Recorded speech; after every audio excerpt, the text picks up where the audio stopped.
नमस्कार महाराष्ट्रातील तमाम दिव्यांग निराधार योजना व दिव्यांग लाभार्थ्यांसाठी अत्यंत महत्त्वाची आणि उपयुक्त माहिती आज आपण घेऊन आलेलो आहोत. त्यामुळे जर आपल्यापैकी कोणी चॅनलवरती नवीन असेल तर चॅनलला सबस्क्राईब करायला विसरू नका.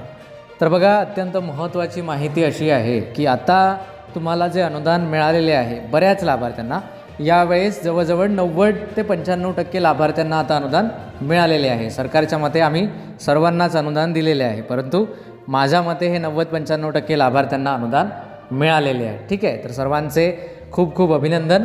आता महत्त्वाची गोष्ट ही आहे की यावेळेस जे अनुदान मिळालेले आहे तर ते काही लाभार्थ्यांकडे ऑनलाईन डॉक्युमेंट्स नाही आहे, डिसॅबिलिटी ऑनलाईन नसताना देखील मिळालेले आहेत. बऱ्याच लाभार्थ्यांची जी योजना आहे तर ती आधीच्याच सर्टिफिकेटवर, म्हणजे जे डॉक्टरांनी साईन करून दिलेले, जे सही शिक्का मारलेले जे सर्टिफिकेट्स होते आधीचे ब्लाइंडनेस सर्टिफिकेट, त्यावरतीच जे आहे तर ते अजूनही योजना जी आहे तर ती चालू आहे.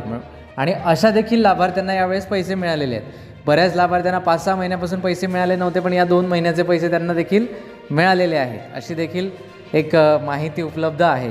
परंतु आता सर्व दिव्यांग बांधवांसाठी महत्त्वाची माहिती जी आहे तर ती अशा प्रकारे आहे की आता ते जे पैसे मिळाले तर ते ठीक आहेत. काही निर्णय घेऊन काही सरकारने अंतर्गत काही कारणांमुळे तुम्हाला अनुदान दिले असावे जुन्या सर्टिफिकेट्सवर, परंतु यापुढे जे आहे तर ते आता तुम्हाला सर्टिफिकेट्स जे आहे तर ते 30 सप्टेंबर 2026पर्यंत ते चालणार आहेत. म्हणजे जर 30 सप्टेंबर 2026च्या नंतर तुमच्याकडे UDID कार्ड नसेल, ऑनलाईन दिव्यांगत्व प्रमाणपत्र नसेल, तर मात्र तुम्हाला कुठल्याही योजनेचा लाभ घेता येणार नाही.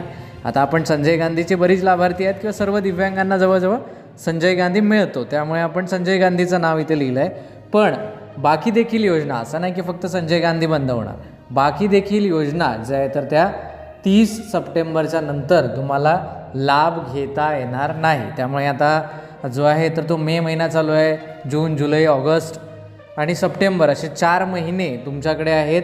त्या 4 महिन्यांमध्ये तुम्हाला तुमचं जे काही प्रमाणपत्र आहेत, जे आधीचं असेल, जर तुम्हाला लक्षात येत नसेल की सर्टिफिकेट हे जुनं आहे की नवीन आहे, ऑनलाईन आहे नाही आहे, तर ते तुम्ही आमच्या व्हॉट्सॲपवर पाठवू शकता. आमचा व्हॉट्सॲप नंबर 94 23 39 37 61 असा आहे. त्यावर तुम्ही पाठवून तुम्ही कन्फर्म करू शकता की हे सर्टिफिकेट जुनं आहे, नवीन आहे, किंवा ग्रुपला जॉईन करू शकता. ठीक आहे, जर तुम्हाला लक्षात येत नसेल तरची गोष्ट. जर तुम्हाला माहिती आहे की तुमचं जे सर्टिफिकेट्स आहे तर ते ऑलरेडी जुनं आहे आणि ते 2016च्या आधी काढलेलं आहे, म्हणजे PWD ॲक्ट येण्याआधी किंवा UDID कार्ड येण्याआधी काढलेलं आहे. 2016-17ची देखील काही सर्टिफिकेट जुनेच आहेत. ऑनलाईन म्हणजे रजिस्टर्ड तेव्हा हॉस्पिटलमध्ये ऑनलाईन व्हायची, परंतु ते UDID पोर्टलला रजिस्टर्ड व्हायची नाही, अशी देखील सर्टिफिकेट, खास करून नगर जिल्ह्यातली देखील काही सर्टिफिकेट्स माझ्या पाहणीतील आहेत, इतर देखील जिल्ह्यामध्ये आहेत.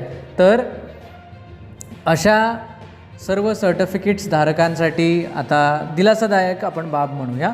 तुमच्याकडे 4 महिने आहेत, त्या 4 महिन्यामध्ये दिव्यांग लाभार्थ्यांनी त्यांचे प्रमाणपत्र ऑनलाईन करून घ्यायचे आहे. ठीक आहे, आता ती ऑनलाईन प्रोसेस काय आहे, कसे करायचे, काय नाही, त्याविषयीचा जर तुम्हाला व्हिडिओ हवा असेल तर आपण एक स्वतंत्र ऑडिओ फॉर्मॅटमध्ये, आपला एक उद्देश आहे की आपण ऑडिओ फॉर्मॅटमध्ये माहिती सांगण्याचा प्रयत्न करतो.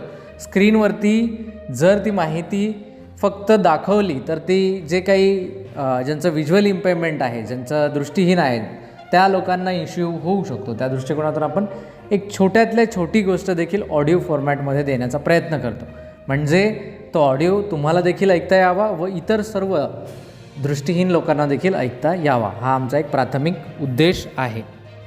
कोणीही आपल्या या सर्व माहितीपासून जे आहे तर ते वंचित राहू नये, या दृष्टिकोनातून आम्ही हे छोटे छोटे व्हिडिओज तुमच्यापर्यंत पोहोचवत असतो. तर आजची माहिती एवढीच की तुमची जी गाईडलाईन्स आहे डिसॅबिलिटी सर्टिफिकेटच्या योजनेची, तर ती देवेंद्र फडणवीसजी आणि आपले अतुलजी सावे हे दिव्यांग मंत्री आहेत, महाराष्ट्राचे मुख्यमंत्री देवेंद्रजी फडणवीस, या दोघांच्या मदतीने किंवा त्या दोघांच्या सहमतीने ही तारीख 30 सप्टेंबर 2026पर्यंत आता करण्यात आलेली आहे. आणि त्यानंतर जर नसेल तर तुम्हाला कुठल्याही योजनेचा, जर स्टुडंट असेल तर त्याला स्कॉलरशिप मिळणार नाही, निराधार योजना मिळणार नाही, बाकीच्या ज्या छोट्या मोठ्या फॅसिलिटीज आहेत त्या देखील त्या मिळणार नाही. ठीक आहे.